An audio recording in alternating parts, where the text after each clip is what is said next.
जबकि अनुसूचित जाति व जनजाति समुदाय के लोगों का वर्गीकरण का एकमात्र मूलभूत आधार सामाजिक गैर बराबरी अर्थात छुआछूत रहा है।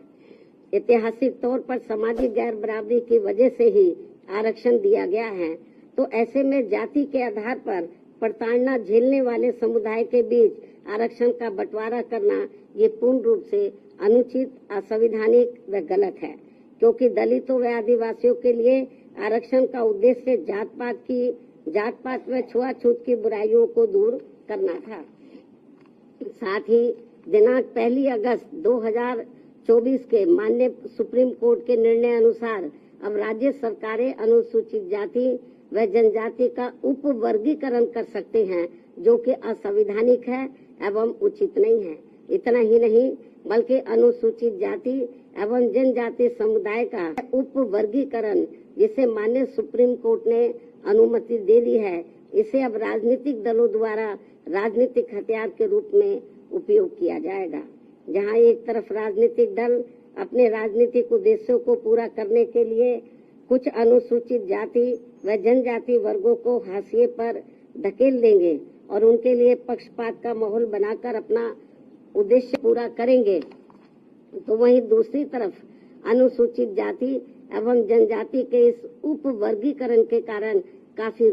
पद रिक्त रह जाएंगे और आगे चलकर फिर उन पदों के अनारक्षित श्रेणी में तब्दीली हो जाने की प्रबल संभावनाएं होंगी। अतः जिस मुख्य उद्देश्य के लिए परम पूज्य बाबा साहब डॉक्टर भीमराव अंबेडकर ने संविधान के तहत अनुसूचित जाति एवं जनजाति वर्ग को आरक्षण दिया था, उसे अब एक प्रकार से प्रभावहीन बना दिया जाएगा,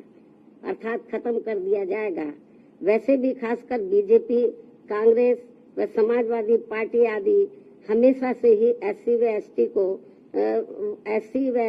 एसटी वर्गों को मिल रहे आरक्षण के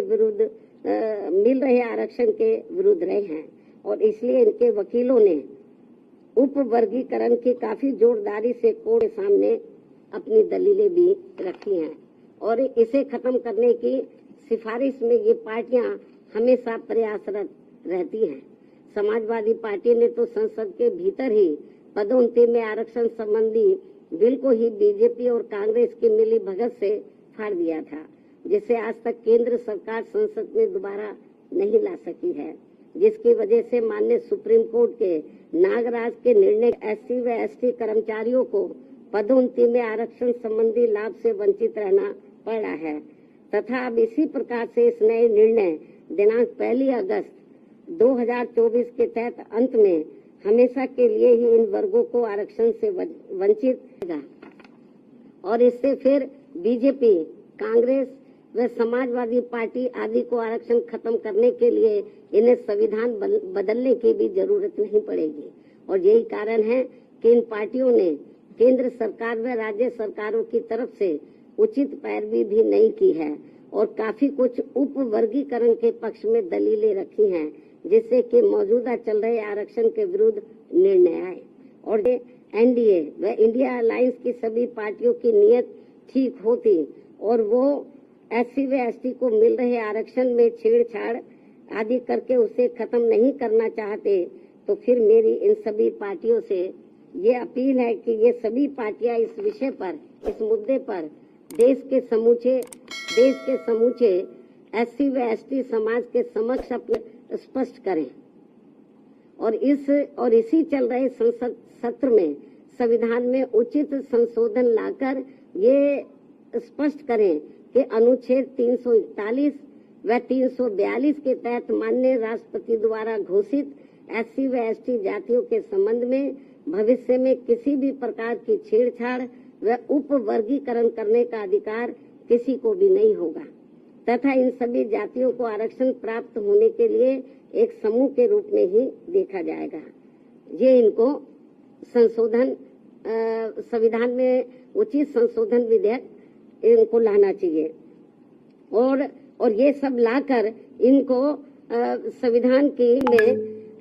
इसको शामिल करना चाहिए ताकि फिर भविष्य में कभी भी जो एससी एसटी का आरक्षण है उसके साथ किसी भी प्रकार का कोई छेड़छाड़ आदि ना हो सके। हालांकि ये नौबत नहीं आती यदि इसको बहुत पहले ही संसद द्वारा संविधान की 9वीं सूची में डाल दिया जाता। हमारी पार्टी ने लोकसभा के अंदर भी और राज्यसभा में भी इस मामले को अनेकों बार उठाया है, लेकिन इसको टाल दिया गया,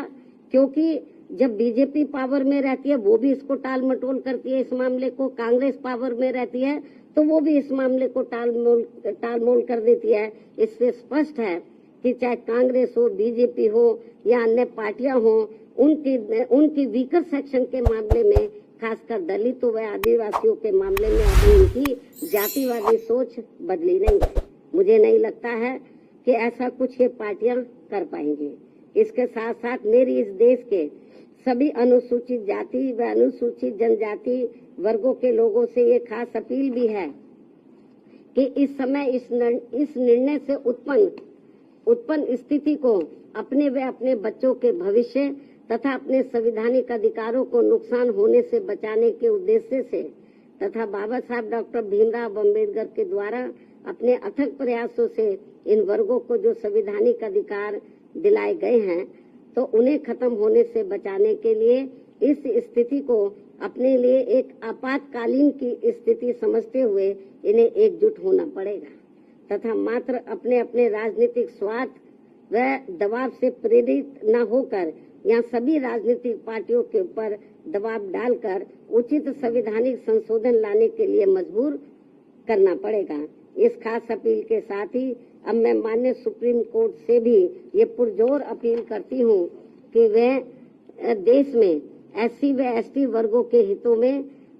अपने 1 अगस्त सन 2024 के दिए गए फैसले पर खुद ही पुनर्विचार करके इसमें मेरी इन सब बातों को खास ध्यान में रखते हुए जरूरी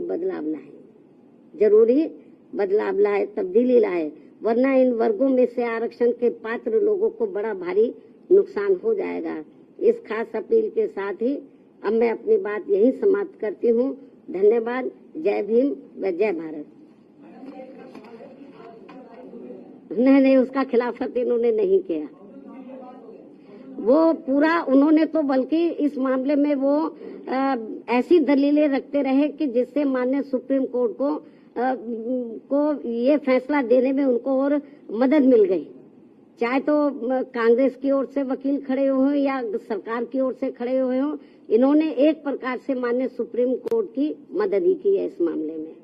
तो इससे जाहिर हो जाता है कि इनकी इंटेंशन सही नहीं है और ये लोग SC और ST को जो रिजर्वेशन मिल रहा है इसको सीधा खुद ना खत्म करके माननीय कोर्ट के जरिए, जुडिशरी के जरिए ये इसको खत्म करना चाहते हैं और इसमें ये लोग काफी हद तक कामयाब भी हो गए हैं और हमारी पार्टी इसको लेकर बड़ी चिंतित है।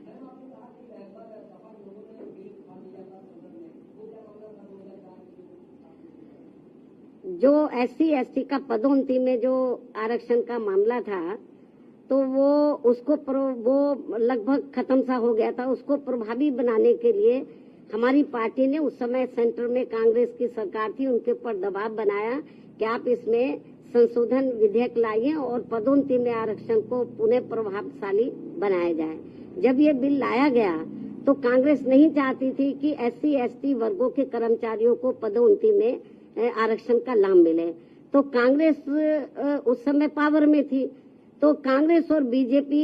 खुद ना आगे आकर उन्होंने समाजवादी पार्टी के जो सांसद हैं उनको आगे किया और उनकी मिली भगत से उन्होंने इस बिल को फाड़ा और इस बिल को पास नहीं होने दिया और अभी तक ये बिल पास नहीं हुआ है। नहीं, अभी आंदोलन मैं आपको जो बताया ना कि हम लोग तो बीजेपी कांग्रेस को ही कोस सकते हैं, क्योंकि इनके वकीलों को सही पैरवी करनी चाहिए थी, सरकार को सही पैरवी करनी चाहिए थी। हमने माननीय सुप्रीम कोर्ट से मीडिया के माध्यम से हमने उनसे अपील की है आज कि वो अपने इस फैसले पर पुनर्विचार करें, इस फैसले को बदले, वरना इस देश में जो करोड़ों दलित और आदिवासी समाज के लोग हैं तो जिनको अपने पैरों पर खड़े करने के लिए परम पूज्य बाबा साहब डॉक्टर अम्बेडकर ने जो इनको आरक्षण की सुविधा दी थी, यदि ये खत्म हो गई तो बड़ा मुश्किल हो जाएगा। और जो लोग ये कहते हैं कि SC में या ST में जो जातियां मजबूत हर मामले में आर्थिक तौर पर मजबूत हो गई हैं, तो उसमें से मैं समझती हूँ मुश्किल से 10 या 11% लोग ही मजबूत हो गए होंगे, बाकी 90% लोगों की हालत तो बहुत ज्यादा खराब है। लेकिन माननीय सुप्रीम कोर्ट के इस फैसले से जो लगभग 90% लोग जिनको अभी आरक्षण की जरूरत है, तो वो तो और ज्यादा पिछड़ जाएंगे। उनको ये आरक्षण अब मिलेगा नहीं इस निर्णय के अनुसार, यदि उन जातियों को निकाल दिया जाएगा। बहुत बुरा हुआ है ये। और केंद्र और जबकि बीजेपी को चाहिए, वो अपने आप को कहते हैं कि हम SC/ST समाज के हिमायती हितैषी हैं, उनको चाहिए पहली बात तो इस केस की पैरवी उनको सही तरीके से करनी चाहिए थी, उन्होंने नहीं की। कांग्रेस ने बेबी ढुलमुल रवैया अपनाया। ऐसी स्थिति में मेरा बीजेपी की 9-10% जो जाटव या इससे मिलती जुलती जातियों की स्थिति, आर्थिक स्थिति सुधर भी गई है, लेकिन समाज में तो आज भी जातिवादी लोग उनको पुराने नजरिए से देखते हैं, जात पात तरीके से देखते हैं। इसलिए अभी इन सबको रिजर्वेशन की बहुत ज्यादा सख्त जरूरत है। नहीं, अभी ये तो माननीय सुप्रीम कोर्ट को बताना चाहिए था ना, हम लोग तो नहीं करेंगे। सुप्रीम कोर्ट ने कोई इसका पैमाना अभी तय किया नहीं है। बहुत ढुलमुल ये जजमेंट है, और इस तरीके से इसकी आड़ में राज्य सरकारें जो SC/ST को अभी तक रिजर्वेशन मिल रहा है, इसको बिल्कुल निष्प्रभावी बना देंगी, ना के बराबर इसको कर देंगी। लोगों को कोई इसका लाभ नहीं मिलेगा।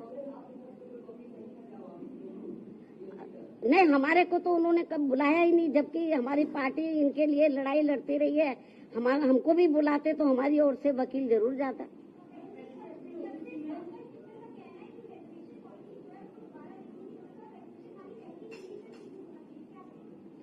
भाई मैं आपको बताया कि ठीक है, आप आर्थिक नहीं, जो SC/ST के लोग हैं इनको जो रिजर्वेशन मिला है, जो शैक्षणिक, सामाजिक और आर्थिक गैर बराबर हैं, इस आधार पर मिला। तो सामाजिक जो दृष्टिकोण है इन वर्गों के मामले में, वो अभी लोगों का बदला नहीं है, इसलिए इनको अभी रिजर्वेशन मिलना बहुत जरूरी है। ठीक है भाई, आप लोग तो बार बार एक ही चीज को जिसका जवाब मैं दे चुकी हूँ, उन्हीं को